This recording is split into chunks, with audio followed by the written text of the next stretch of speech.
Halo, perkenalkan nama aku Haryas Nugraini Kartikasari dengan NIM 2404140091. Halo teman-teman, perkenalkan nama saya Rifki Fajar Diansyah dengan NIM 2404140019. Halo, nama aku Muhammad Rizka Fatih dengan NIM 2404140060. Perkenalkan, nama aku Astindra Nur Mukti dengan NIM 2404140013. Halo, perkenalkan saya Gali Gala Rafaela dengan NIM 2404140096. Halo, nama saya Dani Rizky Ardiansyah dengan NIM 2404140100. Oke, jadi teman-teman, sesuai bahasan kita tadi, di sini kita bakal kupas tuntas tentang komunikasi. Nah, teman-teman tahu komunikasi nggak? Jadi kan teman-teman udah setiap hari ngomong nih, ngomong sama teman-teman atau secara chatan. Tapi teman-teman sendiri tahu nggak sih arti komunikasi? Nah, di sini aku akan jelasin pengertian komunikasi serta pembagiannya. Nah, jadi komunikasi adalah suatu bentuk penyampaian informasi serta maksud oleh seorang komunikator kepada komunikan. Nah, kalau teman-teman dengar tadi aku ada bilang komunikator dan komunikan. Nah, itu adalah istilah yang dipakai untuk di dalam komunikasi. Jadi, komunikator itu adalah pembicara dan komunikan adalah pendengar sekaligus perespon apa yang disampaikan oleh pembicara tadi. Nah, teman-teman, dalam komunikasi ini ada jenisnya juga. Pertama itu komunikasi verbal dan kedua itu adalah komunikasi nonverbal. Komunikasi verbal ini dibagi lagi di dalam dua bagian. Nah, jadi kalau komunikasi verbal itu ada lisan dan tulisan. Lisan itu seperti teman-teman ngomong sama teman-temannya teman-teman nih. Nah, jadi kayak ada A sama B lagi ngomong. Nah, itu one to one. Jadi personal gitu kan ngomongnya. Sedangkan terus contoh lainnya itu adalah secara kelompok, misalnya diskusi kelompok nih, dan juga untuk berbicara kepada banyak orang itu ya adalah contohnya presentasi. Nah, seterusnya ada komunikasi secara tulisan. Tulisan tuh bisa secara karya ilmiah, makalah, dan kalau misalnya yang secara kehidupan sehari-hari sih ada chatting gitu. Nah, kita masuk ke nonverbal. Komunikasi nonverbal itu adalah komunikasi yang tidak menyampaikan suara. Jadi biasanya itu seperti gestur gitu kan, atau body language. Teman-teman pasti tahu bahwa ada komunikasi efektif dan tidak efektif. Nah, biasanya itu yang tidak efektif itu sering kita lakukan. Kesalahan-kesalahan umum seperti itu kerap kali terjadi di hubungan sosial kita.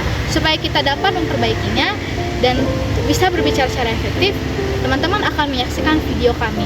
Terima kasih.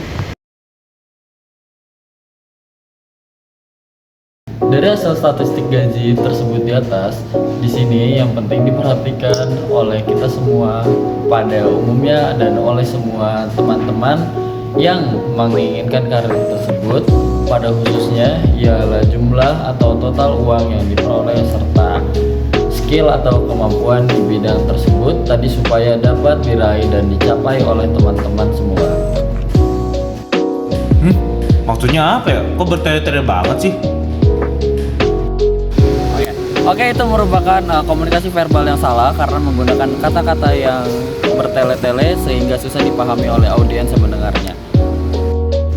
Berdasarkan hasil statistik gaji tersebut, jadi penting bagi kita semua, terutama bagi yang ingin berkarir di bidang ini, untuk tetap memperhatikan total penghasilan dan keterampilan yang dibutuhkan. Oh gitu, paham. Nah, jadi itu adalah contoh kalimat komunikasi verbal yang benar, yang efektif, yang dapat dipahami oleh audiens dengan baik.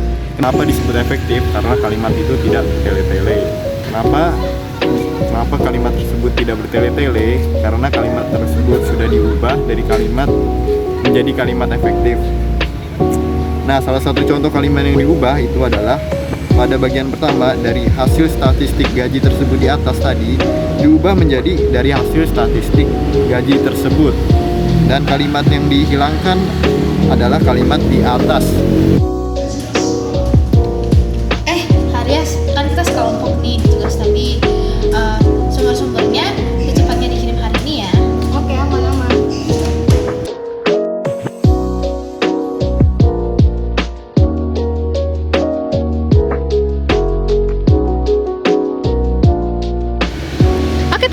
jadi itu adalah contoh komunikasi verbal yang salah.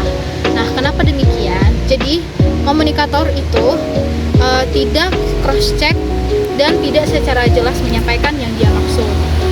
Kata secepatnya itu bisa bermakna ganda. Secepatnya mungkin versi dia adalah sebelum deadline, dan secepatnya versi komunikan adalah pada sore hari gitu.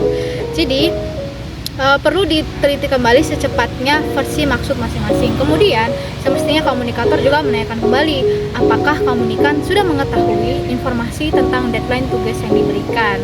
Dan selanjutnya kesalahan lainnya yaitu komunikator tidak mengingatkan kembali ataupun tidak menyampaikan informasi terkait deadline. Dan juga begitu pula dengan komunikan tidak menanyakan soal maksud yang ingin dicapai oleh si komunikator. Nah, berikutlah kesalahannya, dan ayo teman-teman kita saksikan komunikasi verbal yang benar. Aryas, kita kan sekelompok. Nanti kamu kirim sumber-sumber tugasan tadi jam 2 ya. Oke, aman. Kamu udah tahu deadline-nya kan? Wah, aku kurang tahu soalnya tadi kurang ingat. Nah, deadline-nya itu jam 4. Jadi nanti kamu kirim jam 2 aja ya. Oke, siap. Oke.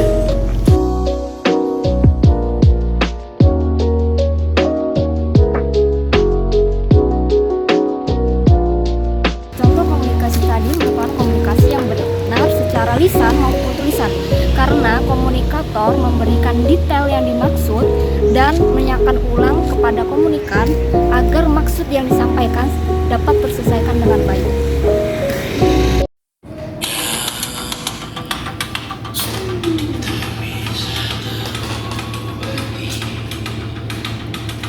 Itu tadi merupakan bentuk komunikasi nonverbal yang tidak efektif.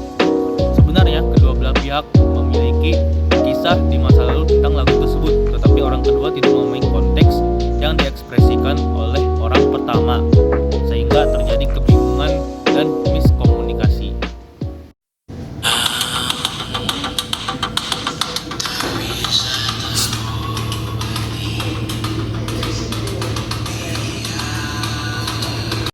Jadi teman-teman, tadi merupakan contoh komunikasi nonverbal yang efektif karena kedua belah pihak mengerti dengan konteks mengapa lagu tersebut disetel. Dalam bentuk mereka berdua mengekspresikan wajah mereka yang saling mengerti sehingga terbentuknya chemistry antara kedua belah pihak tersebut.